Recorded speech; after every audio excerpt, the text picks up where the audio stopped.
Bismillahirrahmanirrahim. Assalamualaikum warahmatullahi wabarakatuh. Salam sejahtera bagi kita semua. Bertemu lagi dengan saya Iin Inpriani di channel ibunya Aquila. Apa kabar semua? Semoga sehat selalu dan tetap semangat. Di video kali ini saya akan memaparkan tentang materi fungsi. Langsung saja kita saksikan dan jangan lupa subscribe, like, and comment.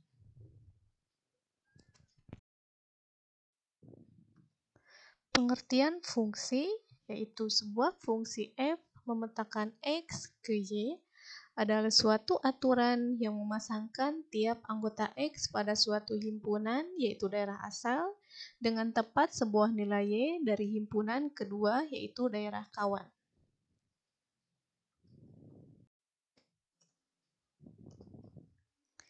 Nah, daerah fungsi yaitu ada 3, diantaranya daerah asal atau domain yang dilambangkan dengan df, lalu daerah kawan atau kodomain yang dilambangkan dengan kf, kemudian daerah hasil atau range dilambangkan dengan rf. Bagaimana? Apakah sudah paham tentang pengertian dan daerah fungsi? Baik, kalau sudah paham, kita lanjut ya. Fungsi atau pemetaan dapat dinotasikan dengan huruf kecil f, g, h. Suatu fungsi juga dapat dinyatakan dengan 3 cara, yaitu dengan diagram panah, diagram kartesius, dan himpunan pasangan berurutan. Nah, ini contoh dari diagram panah. Nah, untuk diagram kartesius, contohnya adalah seperti ini. Dan himpunan pasangan berurutan adalah seperti ini ya. Untuk lebih jelasnya, saya berikan contoh fungsi f memetakan x ke persamaan x tambah 3 yang mempunyai domain negatif 2, negatif 1, 0, 1, dan 2.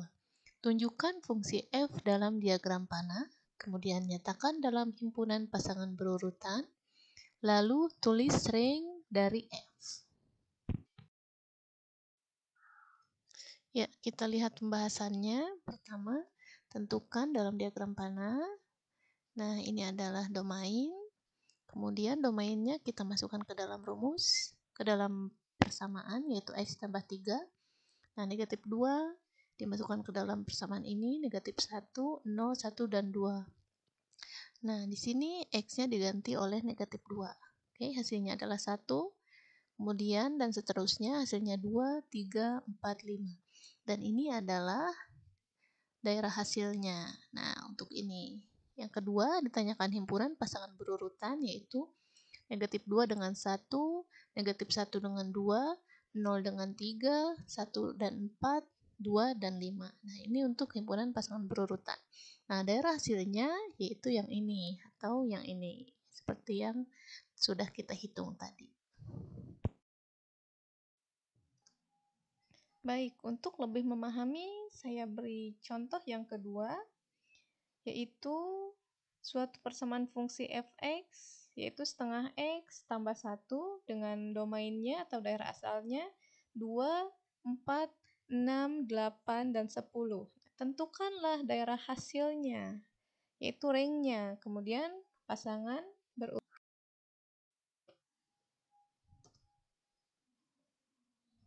Baik, pembahasannya seperti ini.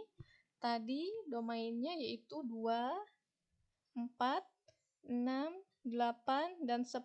Oke, kita masukkan ke persamaan setengah x ditambah 1. Yang pertama x-nya diganti 2, kemudian x-nya diganti dengan 4, kemudian dengan 6, 8, dan 10.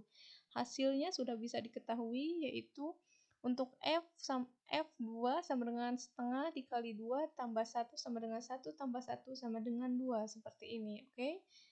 Nah, ini daerah hasilnya yaitu 2, 3, 4, 5, dan 6. Ya, seperti ini. Kemudian, himpunan pasangan berurutannya yaitu 2 dengan 2, 4 dengan 3, 6 dengan 4, 8 dengan 5, dan 10 dengan 6. Oke, bisa dimengerti ya?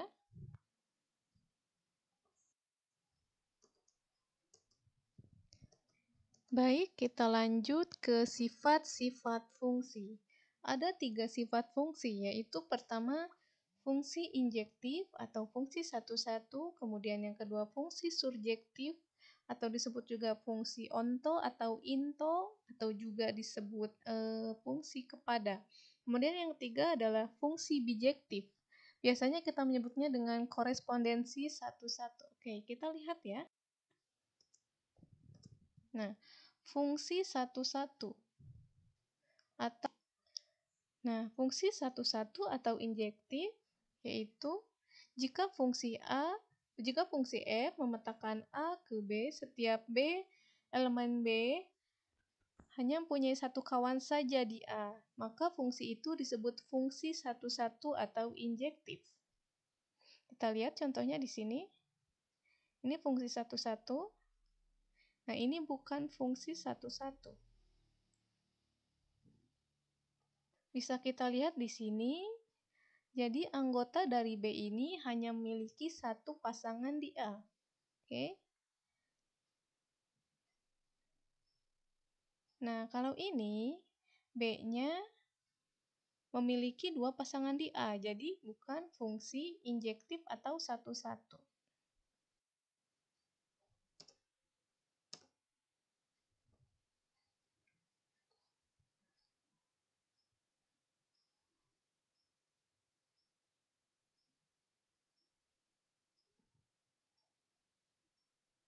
Nah, kalau ini fungsi into atau onto atau fungsi surjektif, yaitu setiap anggota B mempunyai kawan di A, maka F disebut fungsi surjektif atau onto. Nah, di sini kita lihat perbedaannya. Ini adalah fungsi surjektif atau fungsi into. Nah, kalau ini bukan fungsi surjektif. Kenapa? Di sini semua anggota B memiliki pasangan di A. Dia juga boleh memiliki dua pasangan di A. Tetapi ini, ada anggota B yang tidak memiliki pasangan atau kawan. Oke, selanjutnya ke fungsi bijektif atau korespondensi satu-satu. Nah, dilihat dari namanya korespondensi satu-satu berarti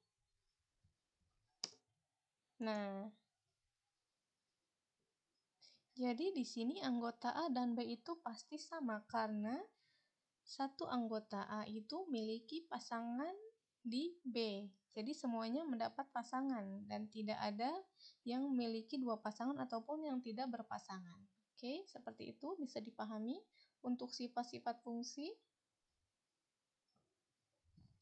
Baik, kita contoh selanjutnya. Nah, seperti ini. Ada 4 diagram panah. Nah, ini injektif bukan ya? Ya. Kenapa injektif? Karena anggota B tidak ada yang memiliki dua kawan di A. Oke. Apakah ini surjektif? Bukan, karena ada satu anggota di B yang tidak memiliki kawan di A. Oke, seperti itu. Nah, kenapa ini disebut surjektif dan bukan injektif? Ya, apakah injektif? No, surjektif ya. Karena anggota B itu memiliki kawan di A, tidak ada yang tidak memiliki kawan. Nah, jadi disebut fungsi surjektif. Kemudian yang ini kita lihat, apakah ini injektif atau surjektif? Bukan, dua-duanya. Kenapa? Karena di sini ada satu anggota B yang tidak memiliki pasangan, jadi bukan surjektif. Kemudian yang ini, kenapa bukan injektif?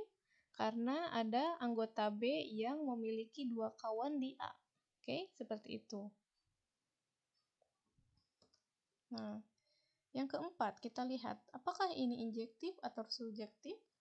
Nah, ternyata ini bukan fungsi. Oke.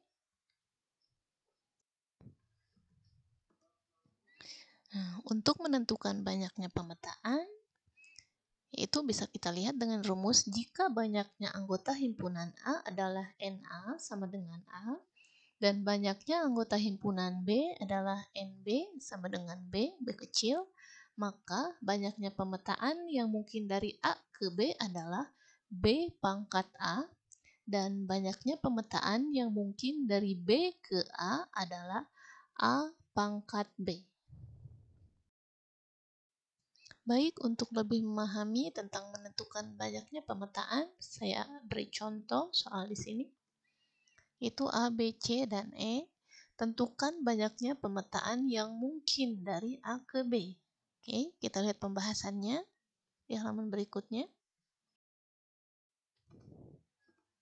Nah, pemetaan dari A ke B. Di sini anggota A yaitu A, B, dan C. Ada berapa? Ada 3 anggota. Kemudian untuk himpunan B, anggotanya ada 2, yaitu 1 dan 2. Nah, kita tadi akan memetakan A ke B.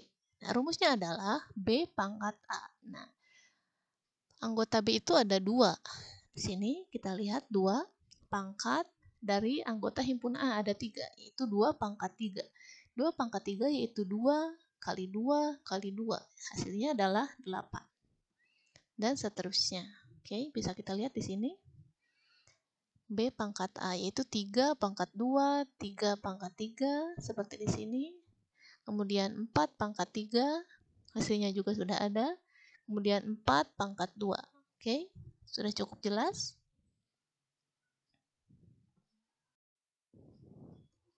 Baik, selanjutnya adalah menentukan banyaknya korespondensi satu-satu.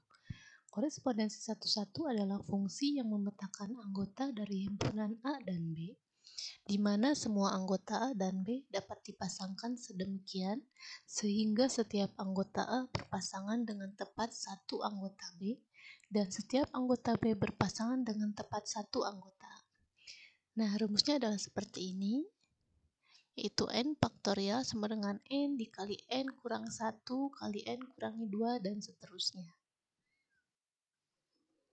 Baik, untuk lebih memahami saya beri contoh. Pertanyaannya adalah berapa banyak korespondensi satu-satu yang mungkin antara himpunan A dan B. Nah, himpunan A anggotanya itu 1, 4, 9, 16, dan 25. Himpunan B anggotanya yaitu 1, 2, 3, 4, dan 5. Nah, banyaknya anggota A dan anggota himpunan B sama dengan 5. Baik, kita hitung. Banyaknya korespondensi satu-satu yang mungkin antara himpunan A dan himpunan B adalah yang banyaknya yaitu 5. Kemudian 5 dikurangi 1 sama dengan 4, 5 dikurangi 2 sama dengan 3, 5 dikurangi 3 sama dengan 2, dan seterusnya. Kemudian kita kalikan, yaitu 120. Baik, selanjutnya adalah menghitung nilai dari rumus fungsi. Untuk menghitung nilai fungsi dapat digunakan rumus f(x) sama dengan ax ditambah b. Baik, saya beri contoh untuk lebih memahami. Soalnya adalah suatu fungsi ditentukan dengan f memetakan x ke persamaan 5x dikurang 3. Nah, tentukan rumus fungsinya, kemudian nilai fungsi untuk x sama dengan 4 dan x sama dengan 1. Jawabannya ada di sini. Rumus fungsinya itu 5x dikurang 3, kemudian nilai fungsi fx sama dengan 5x dikurangi 3. Nah, untuk x sama dengan 4, kita masukkan ke dalam rumus yaitu 5x dikurangi 3. X-nya kita ganti dengan 4, kemudian seperti ini, 5 dikali 4 dikurangi 3 sama dengan 17. Dan untuk x sama dengan negatif 1, kita masukkan ke dalam persamaannya, yaitu 5 dikali negatif 1 dikurangi 3 sama dengan negatif 8-nya. Jadi nilai fungsi untuk x sama dengan 4 adalah 17, dan nilai fungsi untuk x sama dengan negatif 1 adalah negatif 8.